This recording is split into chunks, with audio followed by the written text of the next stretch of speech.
My name is Alverne Emmanuel. I go by Verne.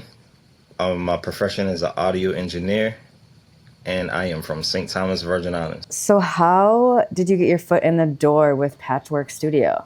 The way I got into Patchwerk Studios was funny enough. I graduated from Full Sail. Somebody warned me not to go to New York. Went to New York anyway. Couldn't find anything, so I moved back home. My cousin told me about Patchwerk. Applied for the internship.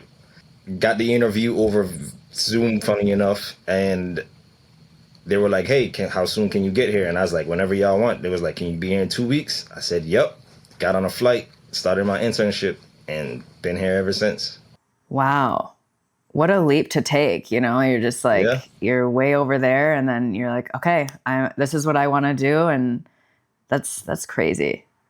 So you grew up in Virgin Islands. What was the music like there? The music scene is I would not say very different, but it is for sure different. Oh, okay. It's all about really having fun and enjoying life. It's different sounds, different tempos, different rhythms, everything like that. Even down to the instruments are a little bit different from what you would traditionally use in the urban side of music, or even like R&B and stuff like that. Atlanta is big into urban music, obviously. Were you exposed to trap music and R&B growing up? Oh yeah, for sure. The first CD I bought, I think, was Chicken and Bear by Ludacris. Okay, I love that. Yeah, That's and then awesome. after that, I ventured into like the TIs and the Jeezys and all of that. So Okay. I listened to a lot of Ludacris, like growing up, for sure. So could you tell me about Paradise and when you started working on the project? working with Young Nudy and Paradise, by the time we started working on it, we realized what the kind of goal was, and we had a very strong focus on it. Yeah, we were just locked in. That's awesome. 12-hour days, everything. Did you have a favorite track from Paradise? My favorite track on Paradise, I actually have a couple, but I would say the one that stands out to me because of the type of person I like to have fun, so I would have to go with BTA. How did you even start working with Young Nudy? Like, how did that connection come about?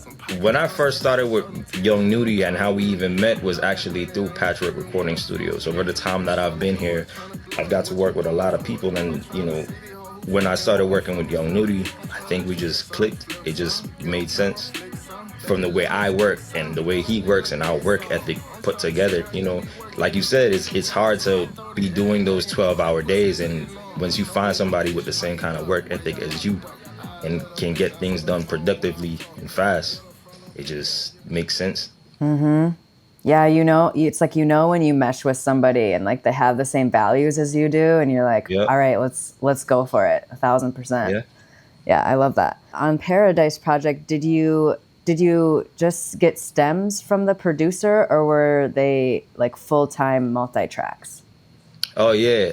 So luckily, when I was working on Paradise and I was working on the mixes, luckily the producers are pretty much family. Like everybody, like I'd say the term in-house, like, right? So we closely work together and they trust me with their sounds. So I was lucky and able enough to get the stems from them, which I prefer that way to be mixing songs, actually.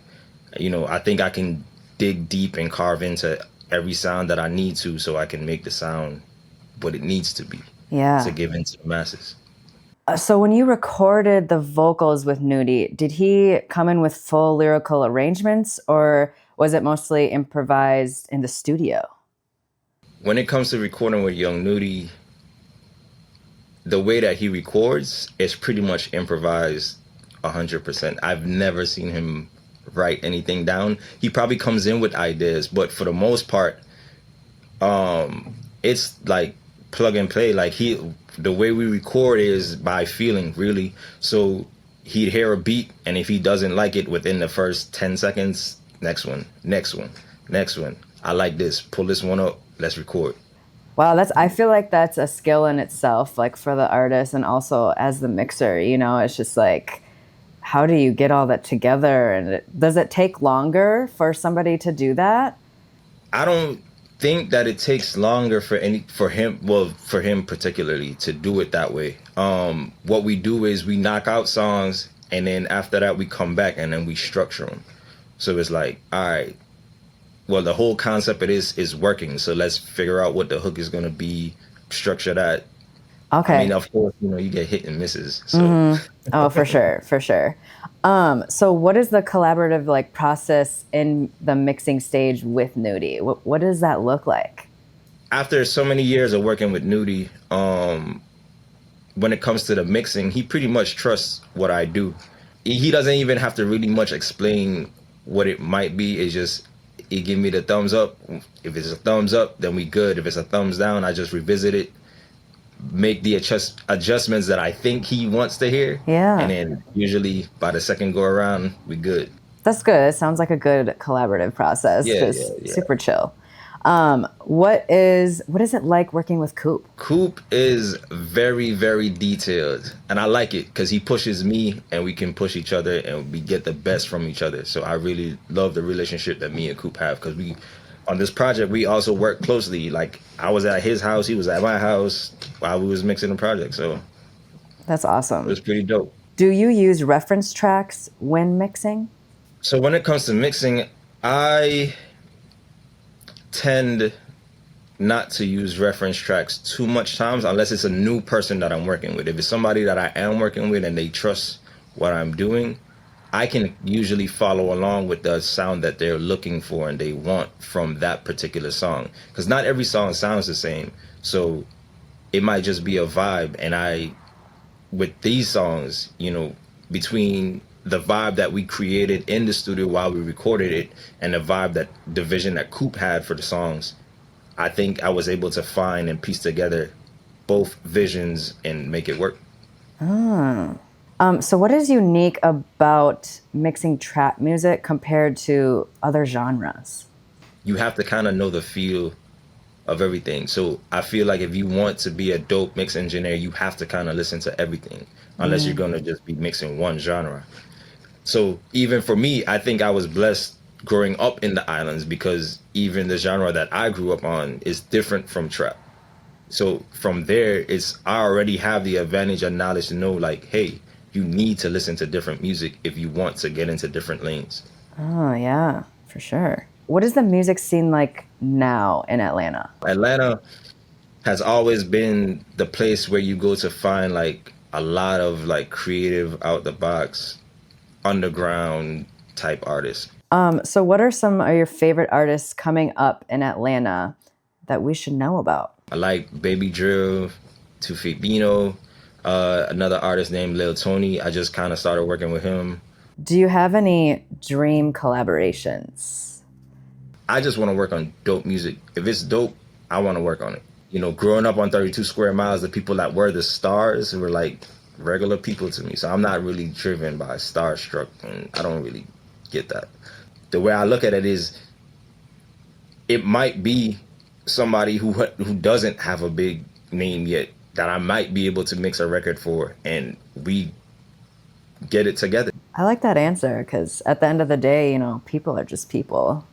Yeah. What tips do you have for engineers getting their start? I would say trust the process. Don't leap ahead too fast. Actually learn what you're doing. I got to learn from people who have been in the industry for decades. With the times have changed, like everybody's kind of learning on their own, but you're not really learning or acknowledging the mistakes that you may be coming across, or even dope things to kind of fix mistakes that you don't even know are there because you haven't really learned from anybody. You hear the difference. Yeah. When you went through the process and you learn from somebody who's been doing this for decades versus, oh, I just started last year and now I'm a mix and mastering engineer. It's like,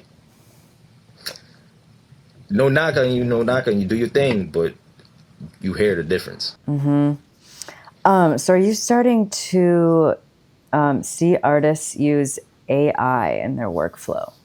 When it comes to AI, I haven't really seen artists in particularly using too much AI, but I have seen producers. It is coming, so it's like you get up with the times or you stay behind. Even myself, I need to kind of start incorporating it into my workflow.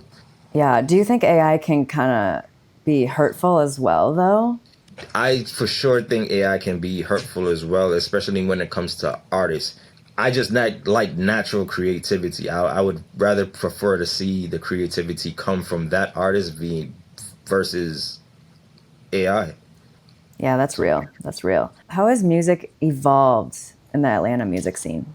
I think the fun side is starting to come back now. Okay. So I like that. That's good to know because, you know, I've listened to trap music throughout my life as well, and even as a kid, I'm like, I probably shouldn't have been listening to that. right, right. But as a kid, you don't know what they're saying, but you're saying the words, and you look back and you're like, Yeah. that was a really intense song. That is all I have for you today, and you did amazing. And thank you so much for being here. We really appreciate it.